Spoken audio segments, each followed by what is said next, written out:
Ladies and gentlemen, we now have the privilege of getting to know one of our judges a little bit better.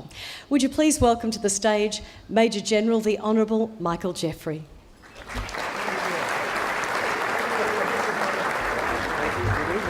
Good evening. Now, you are no stranger to the Ethnic Business Awards, are you? Well, Tracy, that's absolutely true. I think I started the relationship in 2006 and 2007 when Joseph very kindly invited me to attend the first of these ceremonies that I'd attended with Marlena.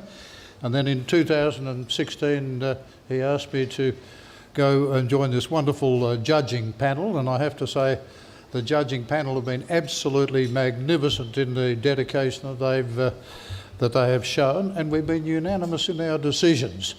But it has been very, very special, I think, that this has all been pulled together by Joseph and could I say Angela in support. And I think the two of them deserve the warmest round of applause for over 30 years.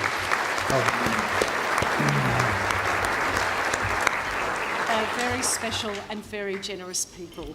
In the 10 years you've been involved, what have been some of your highlights?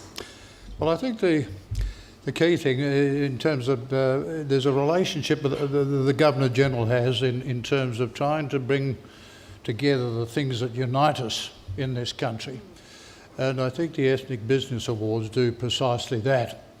The big thing I think that strikes all of us as judges, as you mentioned earlier, is the stories of now some 6,000 nominees over the 30-odd years. And just about every one of those stories has something to do with great courage in adversity, whether it's people coming over on refugee boats when they were getting here, whether it's people coming here without language skills, with no money, sometimes families separated, and somehow they seem to be able to develop the drive and the initiative and so on to get a small business going.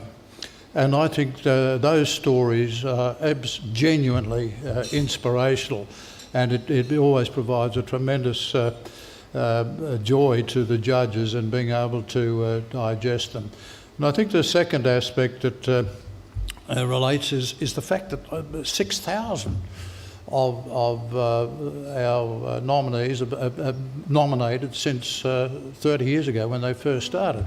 Now, I don't know how many billions or tens of billions of dollars that would have brought into the Australian economy. Perhaps somebody would have to think about that at some stage of the game, as well as what it's done in bringing people together. And I think the third aspect really relates to the Indigenous Business Awards. As most of us know, all of us know, Indigenous people have, in many, many cases, have had very hard times in this country for various reasons.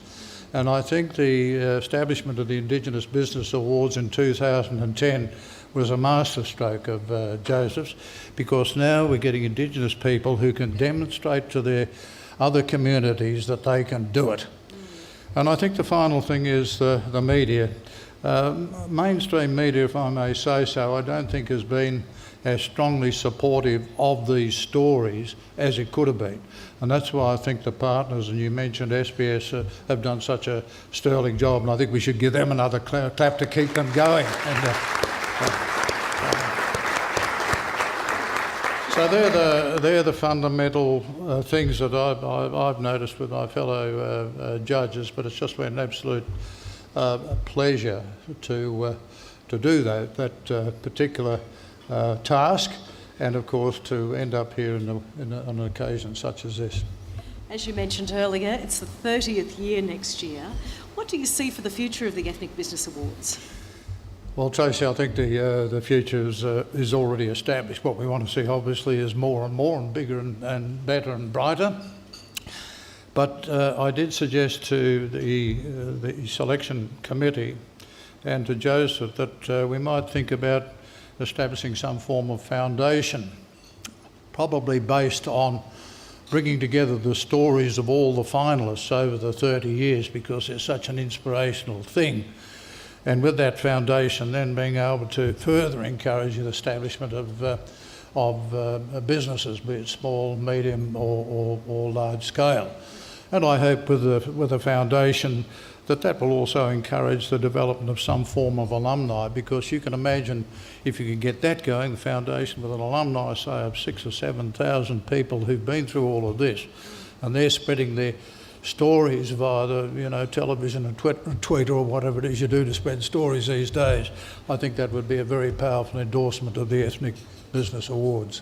I cannot think of a more powerful alumni. Thank you very much, Michael Jeffery. Thank you. Thanks, Patrick.